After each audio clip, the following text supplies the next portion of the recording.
Okay, we're here in the class, and I'm going to start showing you some Photoshop stuff with Sarah stuff. So right now, first thing we got to do is got to rotate this, obviously. So, whoops, got to go over to Photoshop. Edit. Yeah, where is it? Image. Rotate canvas. 90 degrees counterclockwise. Ta-da. Okay, so I also noticed there's a kind of a color tone shift in here. I'm going to actually use the gray as a, it's a lot easier to colorize stuff if it's gray. So I'm going to use the gray that's in the bad scan, but I don't want this color shift in it. So first I'm just going to go maybe to Q saturation, which is Command U, and take all the saturation out so it's just more of an overall gray. And so now I've got this. And the next thing, the reason why I did black and white line drawings is because it's a lot easier to select up to that black line. So I'm going to use this quick selection tool and kind of come around here, and it's just going to follow me. Whoops. And notice okay, let's undo that. It selected the whole thing. So I'll just do little chunks of it. Let's try. It's kind of like the lasso, but it's doing a little bit of smart guessing. Like it's following the tone that I'm out till it meets something of a different tone, and that black line is a different tone. So, whoops. Damn it. Come on. This one line is a little bit lighter, so it's kind of, let's go. God damn it. See how great this is? See, there's the swearing part I was talking about.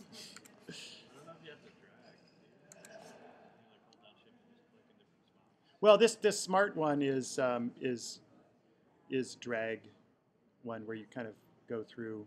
You could just click spots probably. Yeah, that sounds good. Let's try it. Now, see, it's just doing a little spot. So this one does.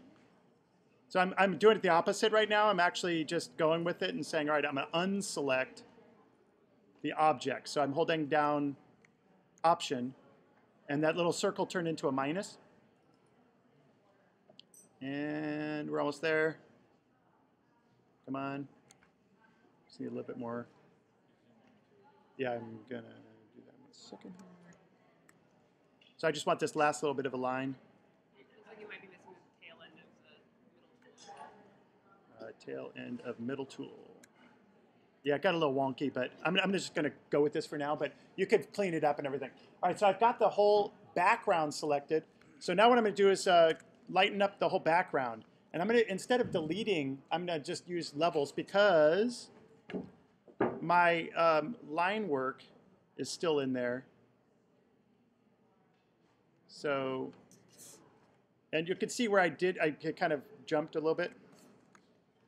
I lost a little bit of the line. I would probably end up going back in and hand selecting this just to make sure. But now I've got gray tone objects with white background. That's what I wanted.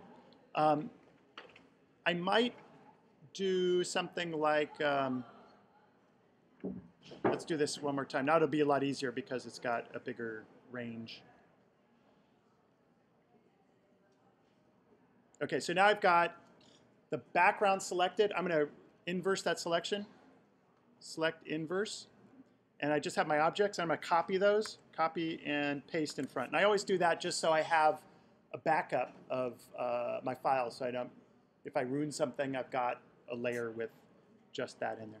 All right, so now, because it's already got gray in it, I can go to my hue saturation again. And I'm going to choose colorize. And now I can mess with these sliders. I'm just going to get a base tone on all these things. So now I can start kind of looking at like, what color are these? You know, what are they colorful? Are they not? Saturation up. Ooh, yeah, that's looking good. Let's go kind of greeny nature olive.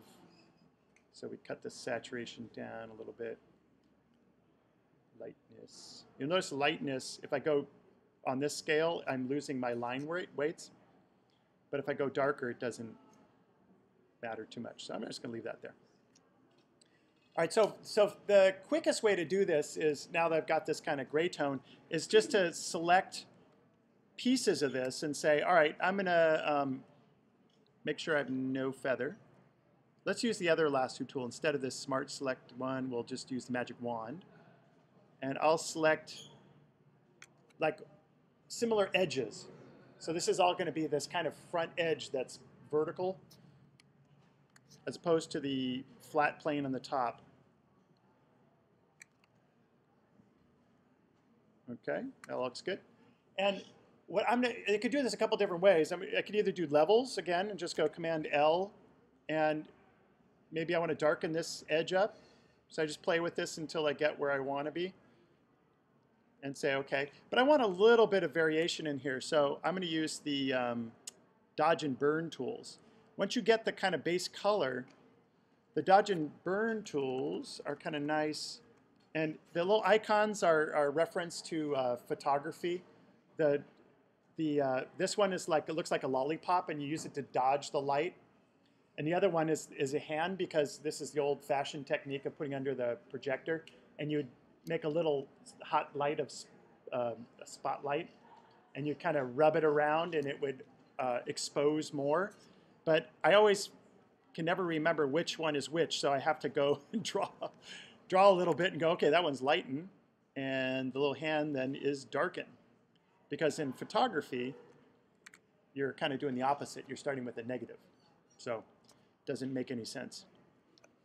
So you just test it. Anyway, so I want to do a kind of a general quick fade to the back, let's say. So I'm just kind of basically airbrushing on this darkening. And in this one, there's a transition here, so I want to separate that. So I'm going to hold down minus and unselect this piece of it. Whoa. And now I'll go to the burn tool. Oops, sorry. Which one is this? That's the darken. Actually, that probably looks better. Let's just do a subtle little brush. And sometimes these little marching ants can get in your way and confuse you on what exactly that edge looks like. So Command H hides it. So now I can still work in that zone, even though it's still selected. But you have to remember that, because sometimes you're not sure if something is selected or not, and you're doing something over here and it's not showing up, is because you've hidden your selection. So already, you know, just with this quick little hit of color, I'm starting to get somewhere, right? Now I'll do the highlight action. So it's the opposite. It's a little lollipop. And maybe I'll just hit a little bit of light on this thing. And this one has that same break, so I should probably do the same thing. Now I'm going to go back to Command H to show my things. And in this case, I'm going to deselect this half and lighten. Where's it? Lighten over here.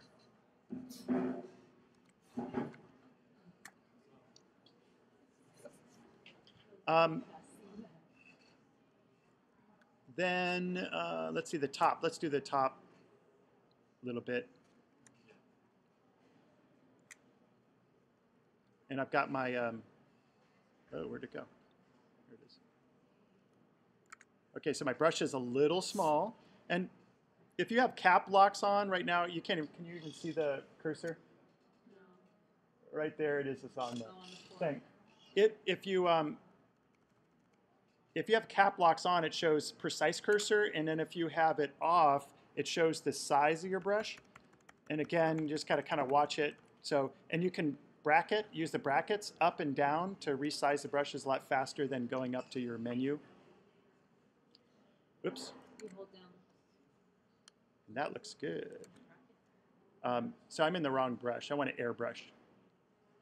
Yeah, the bracket command, one of them will make it bigger and one will make it smaller. So the other thing about the airbrushes is there's kind of two sections of airbrush. There's this hard brushes at first, one set of airbrushes up to 300, another set of hard brushes, and then a following set of soft ones. The second set of airbrushes works more like what you would expect. The first set goes kind of from fat to thin, and so you end up, when you trail off, it leaves a little like wisp of a thin line. And so I always just jump to the second set here, and this is pretty big, so okay. And these behave a little nicer, and for some reason, oh, I know, because I went back to brush, sorry. I want to be in the lighten tool. And there we go. I jumped.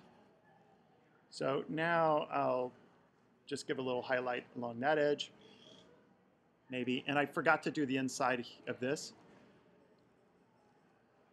And so brush, brush, brush, highlight. Oh, that's darkened, so. And most of these tools, if you look at it, it says there's a letter next to it. So the O should, if I just type letter O, it should cycle through these. See? Look at that. Oh, it doesn't cycle. It'll just go to that tool. So O is this tool. I think B is brush. Yeah. But it doesn't, unfortunately, it doesn't cycle through, which I thought it would. Because I want the other one. Because I want to darken this. And last, we'll do the little highlight action on this one. So just think about this. The lollipop was the highlight of my day. That's going to help me remember. Okay, so I could go a little bit further into this, but the one thing I do want to do is this little, I had everybody do these kind of highlights with the double edge lines because I want to highlight in between those two. If you just have one black line that's the highlight edge, then the black is covering the highlight. So this is a way better way to do it. And I might be able to select this with this. Yeah. Okay, so if you have a really good clean black line drawing with no breaks, where there's no little leaks for the wand to kind of leak out of, then you can, it's a lot easier to select stuff. So again, we're going to go here and get the highlight of our day, the lollipop, and kind of lighten that edge up a little bit. I'll go a little bit more down here. Let's give a real highlight there. And now we'll switch to this one. I have another sample after this I'll show you that may answer that question. But a lot of times what it means is making a selection and then just doing it a little area and letting it kind of fade off. So lollipop. And this one right on the corner where three corners meet is usually always a highlight because it's catching some light source. So that's going to be a pretty hot spot right there, and it should probably be over there as well. And this one's a little kind of funny because it's kind of angled going around, so we'll do the same treatment, but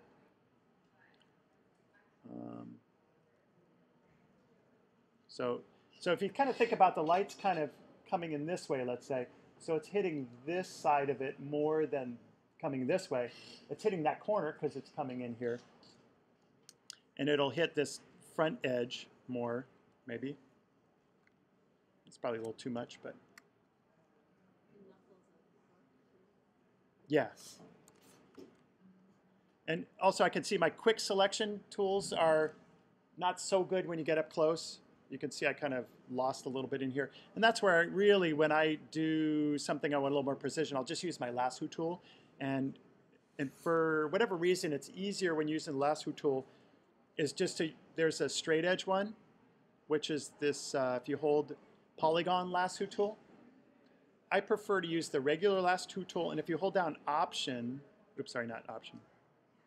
If you start your selection and then hold down Option and lift up, you can get straight line segments, but then you can curve and then pick up, select, select, select, and just draw around. So you can kind of get both curves and straight lines at the same time. So how do you transition? You go from straight to. You just I'm picking up, and I got a straight line, and then where I click down, it snaps, and then I just start drawing, and it's. Oops, I went out a little bit. So I selected this little part because I wanted to clean up these knuckles a little bit. So in this case, maybe I'll use the regular airbrush, and I'll pick up some of this tone, and just hit it once. Now this is going to paint over my line, so I have to be kind of careful to select on the inside of my line. And again, not super precision, but in the interest of speed. Whoa. And now I'm holding down plus to add to the selection. Now Option to do that straight line curve action. So I'm still holding down plus because I'm adding to the rest of this that's already selected. Plus will add to it. Option will make straight lines. So, because my selection, well, go back here. My selection it was good, but not good enough. Okay, so I want to do that same little highlight on here.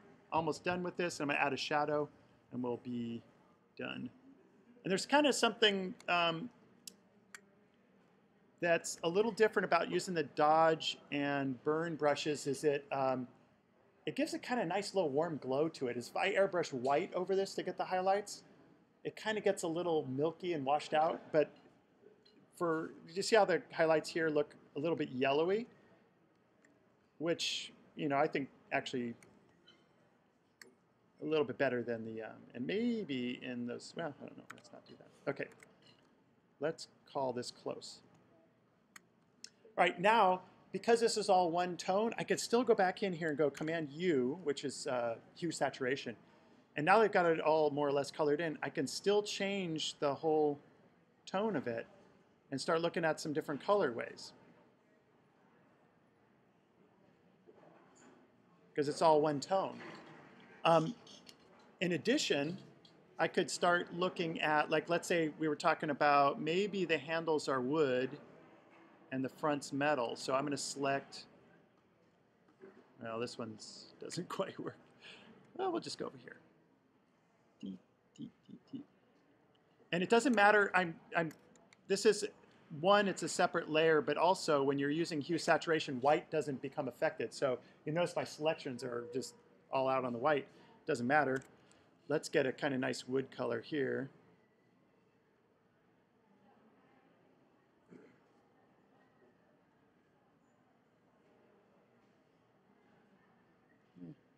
And then I'm going to do an inverse selection so I can mess with the front. Select inverse. And I'm going to make the front like a metal. And usually what I do is I just do a almost gray, but with a little bit of blue in it. So let's go back to hue. And so I'm going to change it to a bluish color first. Whoops, got to go. And you'll notice you go all the way down to the end of the line, and it's purple. Then just go back to the other side and start there, and it recycles. So let's say that's a good kind of metallic tone. But now I cut the saturation way down. And then I want to bump the lightness up, but if I do that, you see how the lines are disappearing too?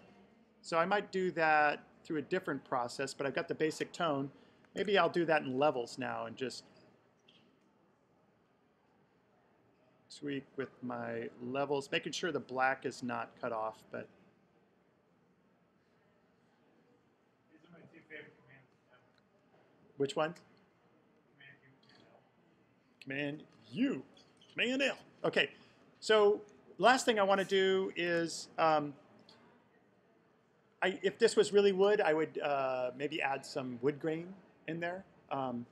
And I think the other one I have has some bad wood grain in it, but a lot of times I'll just go on the internet and say maple wood and look at all the images and find something that is close to what I'm looking for. And then a lot of times I'll just have a whole swatch. It might even be, let's just do it. Or what I've done in the past in architecture offices is wander around, go find a conference room table Click. or a desk or a door, take a photo of it, pull it in, and either tile it or stretch it or change the colors. Yeah. Can we just, like, the burn and dodge, can we just do that on wood grain, like just have the line? Yeah. So if you put the wood grain down first and then burn and dodge, yes, absolutely.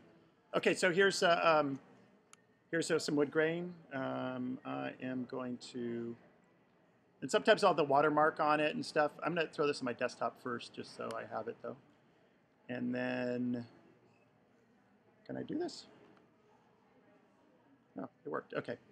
So whenever you drag something into Photoshop, it usually automatically puts it on a new layer, which is nice of them. So this actually is going to be good for showing you a little bit of, the wood grain's not in the right orientation, so I want to kind of make it look like it's flowing along there. So what might be easier to do is first kind of get it in the more correct orientation. And what my favorite tool is one called Distort. And so what I want to do is I'm going to put a piece of this on top. And it's better if I have my square horizontal or vertical, but not at an angle. But I'm going to choose a chunk of this that's about the width that I'm looking for. Let's get this little kind of some of this knot in here. So I want like that much of it, let's say. So I'm going to choose that. I'll just put that on a new layer. So,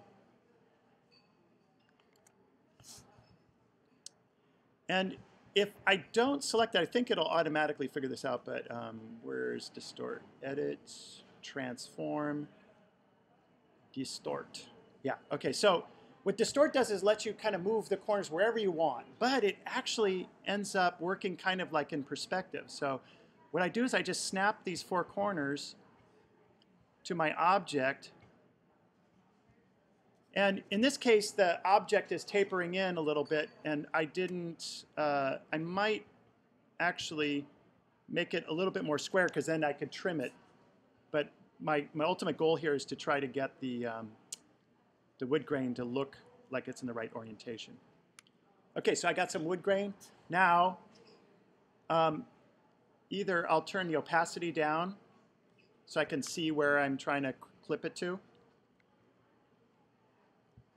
And I'll go on the maybe right midline on my, okay, so I've selected the piece I want, but I've got to select the inverse. Whoops, what did I do? Command Shift I. Nope. Command Shift I. There we go. And so I might actually just leave it kind of opacity down like that so it's not overbearing. But it is kind of, this layer is obscuring my line weights a little bit, so I might put on multiply instead. And all these different function tools here, you know, like lighten, actually let's go opacity up. A lot of times you're not really sure what's going to happen and you just try them all. You go, darken. Actually, that's not too bad. Multiply. It's a little dark. Color burn. A little too dark. Eee. Darker color. That one's not so bad. Okay, so I'll turn the opacity down a little bit.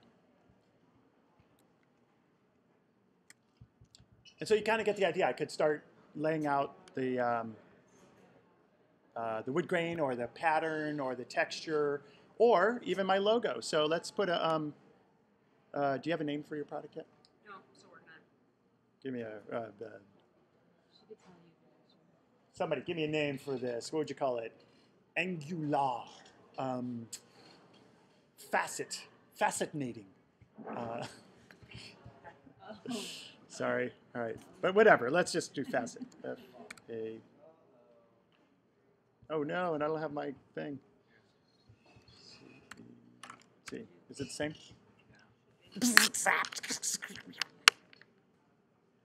Ah, look at that. All right. All right, so just assume this type was wonderful and you loved it. And so I can use that same technique, except for you noticed it's not available right now because this is editable type, so I have to editize it. Does somebody know how to do that? Actually, I have a fake cheater way to do it. Double click. What do you mean edit? You mean like want to rewrite it, or what do you? I want to make it into pixels instead of text. Oh, so you want to rasterize it. Say what? Well, here's how I do it. This is a cheater way because I don't know the right way to do this. I want to rasterize this, but I just make a new layer under it. Yeah, and then I take this one and I drop it down, which is Command E. That's the long cut. In the interest of time, we'll stick with that. Okay, so the reason I got to do that is because I want to use that same transform, distort. And again, if I've left this horizontal and everything, these little corners should give me clues to how So basically this box around it should look like it's in the same perspective plane. So these taper in, so I might end up, actually maybe part of your logo is, you know, that it does wedge. Maybe that's a, you know.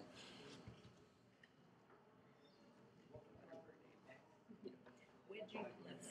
Distort text, if it's on a text layer, then you have to calculate it. Oh, is this?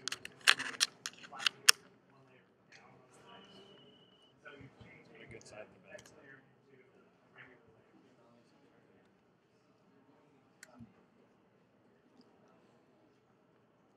layer. What, sorry, your question is you can't, why did I do that? Oh, because there's some way to rasterize it, because when it's editable, it only lets you do so many things and still be able to actually change the text. I know that this is what I want, so I want to just say, okay, now it's pixels. It's not type.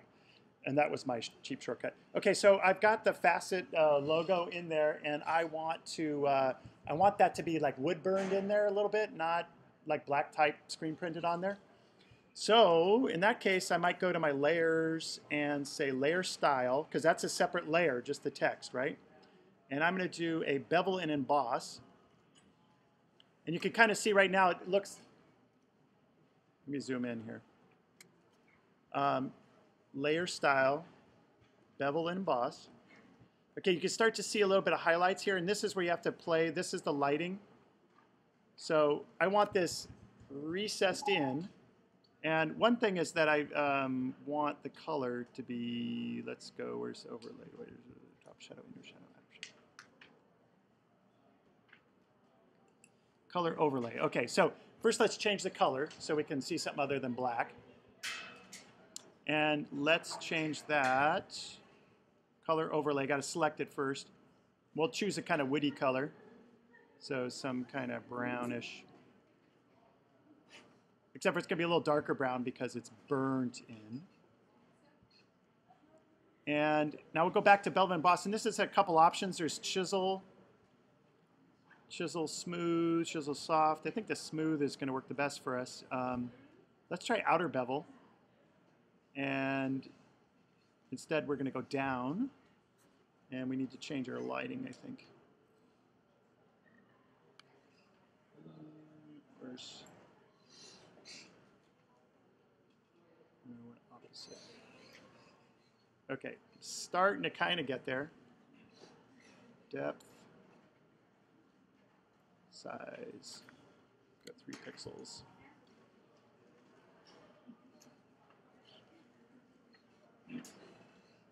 Okay, let's call that close enough. And you can kind of see that it's put this little bit of a bevel in there, so it looks like it's dropped in there.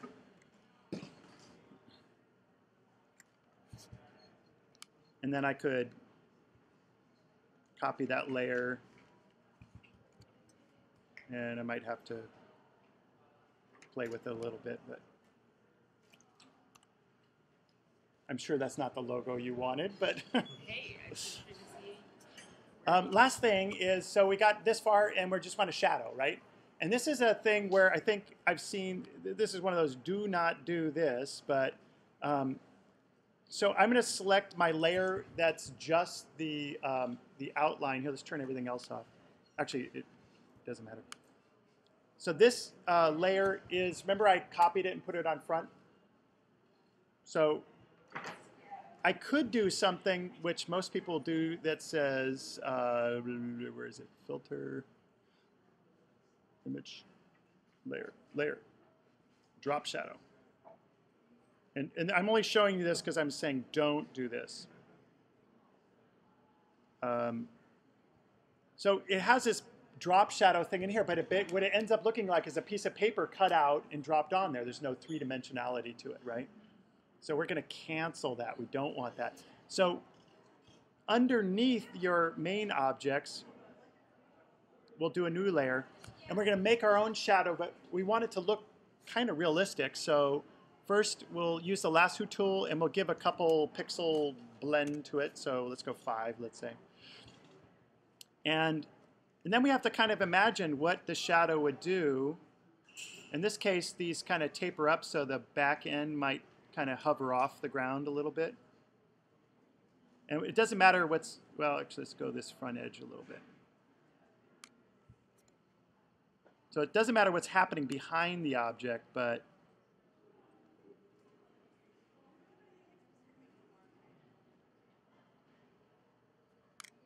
it's a little thin, but. So we're trying to create realistic drop shadows, not fake pre-packaged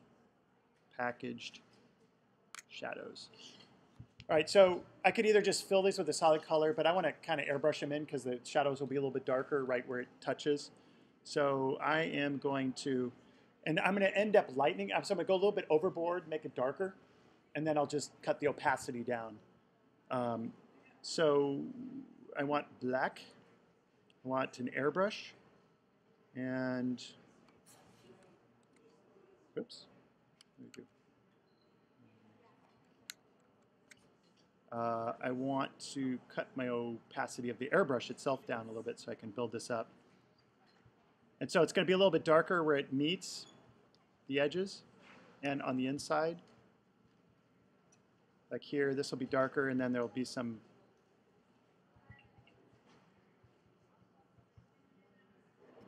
and then bracket down, get a smaller brush maybe, and come back, hit those little points.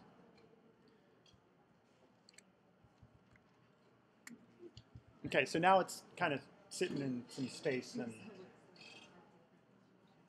and now that kind of the other thing is that let's say if I wanted to put this on a color background, so I'd take these shadows and change the what do you call this? The layer effect to multiply, so that if I wanted.